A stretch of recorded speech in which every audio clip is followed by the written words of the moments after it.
সম্মেলন হওয়ার কথা ছিল, সিরাজ সম্মেলন। প্রশাসনের পক্ষ থেকে আমাদেরকে একটা দায়িত্ব দিয়েছিল, আমরা যেন মসজিদের ভিতরে অবস্থান করি দুপুর পর্যন্ত।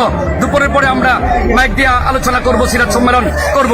কিন্তু প্রশাসনের পক্ষ থেকে এই যে বেদাতি নামধারী সুন্নি সন্ত্রাসী বাহিনীদেরকে বলেছিল তারা যেন মিছিল সহকারে লক্ষ্মীপুর হইয়া জুল্লাস মিয়ার বাড়ির ভিতরে ঢুকে, কিন্তু ওরা প্রশাসনকে অমান্য করে, প্রশাসনের কথা অমান্য করে ওরা এই বিএনপির সভাপতি বাবুল মিয়ার নেতৃত্বে ওরা মিছিল সহকারে ঢুকে এই যে আমাদের এই ৬৫টির কেন্দ্রীয় মসজিদে আক্রমণ করেছে, মাদ্রাসা আক্রমণ করেছে, মাদ্রাসার ছাত্র শিক্ষক আহত হয়েছে, হ্যাঁ, এবং একজন লোক শহীদ হয়েছেন।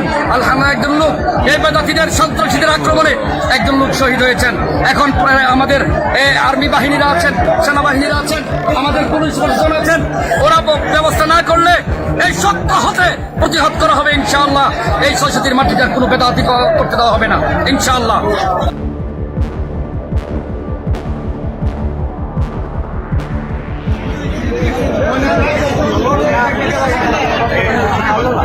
আর আমরা আমাদের আমরা অলরেডি ছেড়ে দিয়েছি, তারা কেন আমাদের আশ্রয় প্রতিষ্ঠান